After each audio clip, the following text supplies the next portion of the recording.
Olá pessoas, beleza? Meu nome é Júlio César, eu sou Nerd da Química e bem-vindos a mais um vídeo.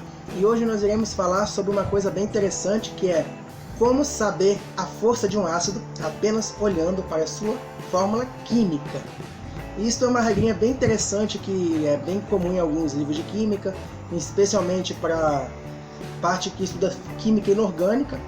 Ou seja, nós temos o conceito de força dos ácidos, que muitos estudantes não entendem muito bem qual é o significado, mas basicamente a força do ácido, ou seja, a força dos ácidos, ela é a medida do grau de ionização desse ácido em solução, ou seja, quantas moléculas de ácido, quando colocadas em uma solução aquosa, sofrem ionização, ou seja, sofrem quebras e formação de íons H+, e um ânion que varia de acordo com cada tipo de ácido. A força do ácido ela é a proporção, ou seja, a porcentagem de moléculas que sofrem dissociação em solução.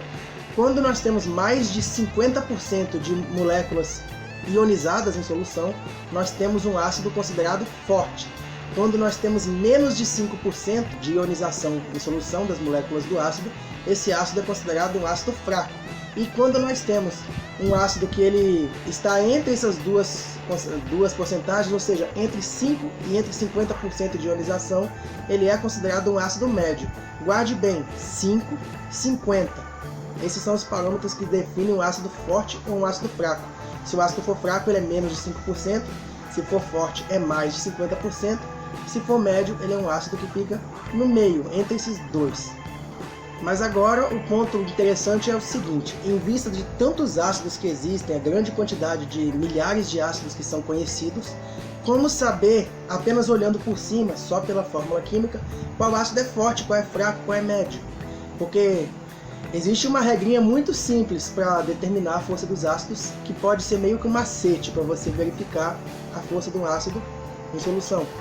Ou seja, existem três tipos de ácidos, são chamados de os ácidos não oxigenados, também chamados de hidrácidos, os ácidos oxigenados, que são chamados de oxiácidos, e tem também os ácidos complexos, que são aqueles que são ácidos derivados de complexo de coordenação. No caso, nós vamos nos focar nos dois primeiros.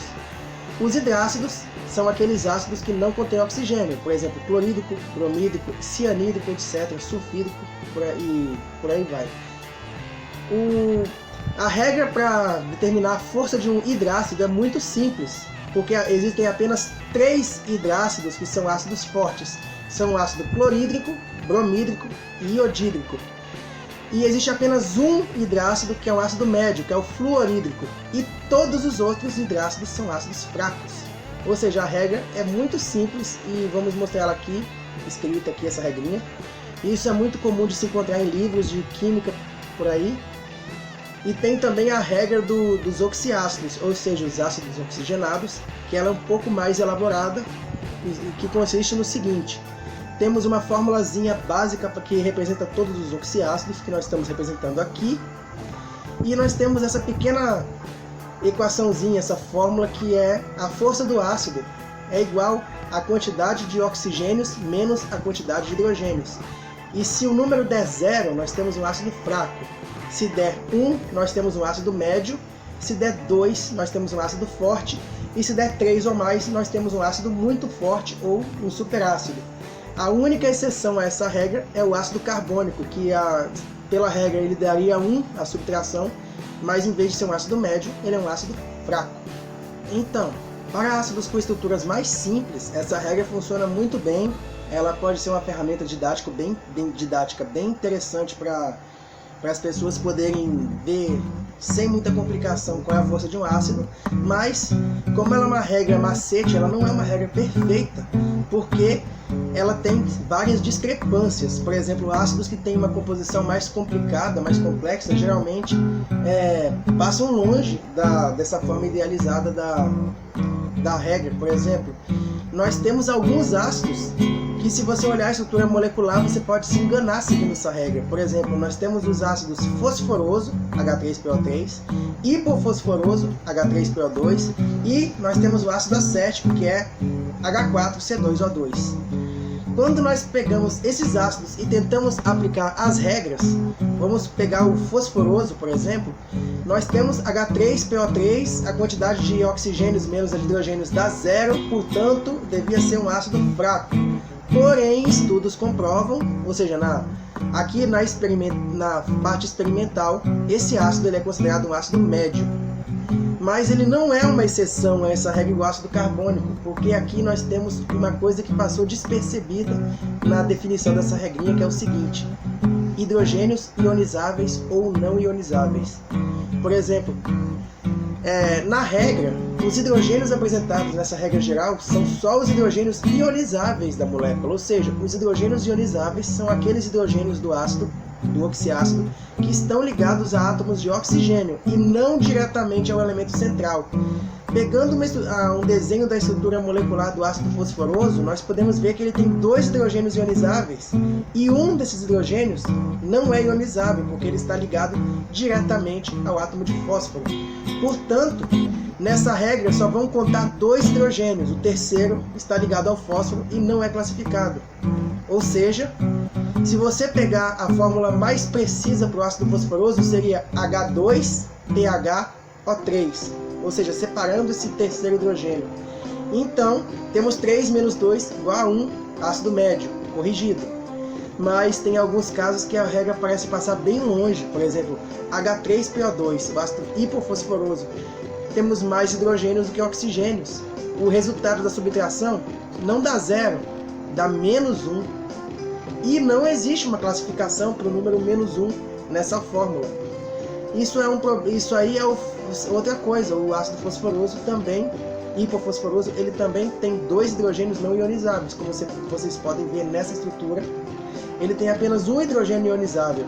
Portanto, na regra vai ser 2 oxigênios menos 1 hidrogênio ionizável, que dá 1, e também é um ácido médio.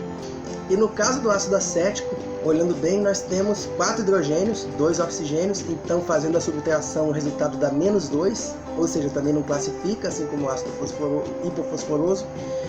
Mas olhando a estrutura molecular, nós podemos ver que ele tem 3 hidrogênios não ionizáveis, ou seja, dos 4 que ele tem, só tem 1 ionizável. Então nós temos 2 oxigênios menos hidrogênio ionizável, o resultado é 1. Na teoria seria um ácido médio, mas na prática constata-se que ele é um ácido fraco, ou seja, ele tem o mesmo problema de exceção do ácido carbônico. Ou seja, nós já podemos ver que essa exceção à regra, ela não se restringe ao ácido carbônico, ela se aplica a quase todos os ácidos do carbono também tem essa exceção. Além dessa discrepância aí do ácido carbônico e do hidrogênio não ionizável, que nós podemos explicar facilmente, nós temos outros exemplos de compostos que parecem não satisfazer essa regra. Por exemplo, temos alguns ácidos como o ácido ditiônico, o ácido pirofosfórico, o ácido trimetavanádico e o ácido tetrabórico. Esses exemplos, nós podemos ver aqui o primeiro caso, fórmula H2S2O6. O resultado da subtração dá 4, portanto ele deveria ser um superácido, mas os estudos provam que ele é apenas um ácido forte, ou seja, até que passa. Ácido pirofosfórico, nós temos 7 menos 4 dá 3, devia ser um ácido muito forte, mas ele é um ácido médio, como os estudos na prática comprovam. Temos o ácido trimetavanádico, temos 9 menos 3, que dá 6, devia ser um superácido, mas é um ácido médio. E temos, por fim, o pior exemplo desses, que é o ácido tetrabórico, aquele que forma um sal chamado bórax, que nós temos 7 menos 2 dá 5, devia ser um superácido, mas é um ácido fraco. E agora, qual é o problema desses ácidos? Porque eles não possuem nenhum hidrogênio não ionizável. Os hidrogênios estão corretos, são hidrogênios ionizáveis, mas quando nós aplicamos a fórmula, eles dão um resultado completamente diferente do que a regra dita. Então, qual o problema que nós vemos nesses compostos como esses aqui? Então, vocês devem ter reparado que eles têm mais de um átomo do elemento central. Ou seja, enquanto a regra geral nós vemos um ácido que tem apenas um átomo do elemento central, esses aqui têm mais átomos do elemento central, ou seja, a quantidade desses átomos também interfere na força do ácido.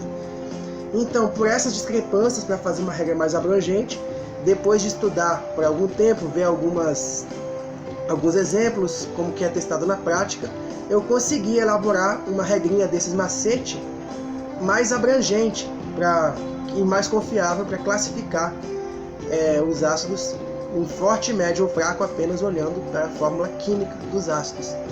Então, vamos lá. Em primeiro lugar, nós alteramos ligeiramente a fórmula geral de um ácido. Ou seja, antes era HXeOY, agora é HXeNOY. Ou seja, nós temos nessa fórmula, considerando que tem mais átomos do elemento central. E a equaçãozinha para determinar a força do ácido também sofreu uma leve modificação. Antes a equação era igual a força é igual a oxigênios menos hidrogênios ionizáveis. E agora a regra é oxigênios terminais menos hidrogênios ionizáveis dividido pela quantidade de átomos do elemento central. O que são agora esses oxigênios terminais, que eles são cruciais para entendermos essa nova regra? Então, os oxigênios terminais são todos os átomos de oxigênios que estão ligados apenas uma única vez ao átomo do elemento central. Ou seja, os átomos de oxigênios terminais, eles estão ligados a um átomo do elemento central, podendo ou não estar ligado ao hidrogênio ionizável. Por exemplo, em H2SO4, ácido sulfúrico, todos os outros 4 átomos de oxigênios são oxigênios terminais. Porém, aqui nessa fórmula H2S2O7, nós temos 6 oxigênios terminais e o oxigênio que fica ligado entre os 2 átomos de enxofre, ele não é um oxigênio terminal. Então, essa regra nova é válida apenas os oxigênios terminais e isso não conta os oxigênios que não são terminais, ou seja, aqueles que estão entre 2 átomos do elemento central ou ligados a outros oxigênios, os grupos peróxidos. Portanto, nessa regra, nós podemos agora aplicar a correção seguindo essa regrinha e descobrir qual é a força real dos ácidos que eu dei nos exemplos das discrepâncias.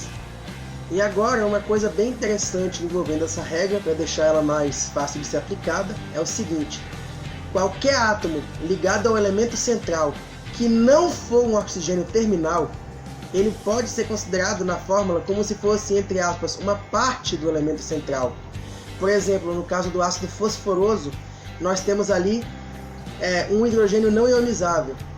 Ele não vai constar na fórmula porque é como se ele fosse uma parte do elemento central. Seria H2, entre parênteses, PH, fecha parênteses, O3 a fórmula. De modo que qualquer grupo orgânico, metil, etil, etc., que esteja ligado a uma estrutura ácida, por exemplo, um ácido sulfônico, etc., por exemplo, nesses casos, eles também não vão contar na fórmula, eles vão ser considerados como se fosse parte do elemento central. Os oxigênios não terminais ou peróxidos também vão ser considerados como se fossem parte do elemento central.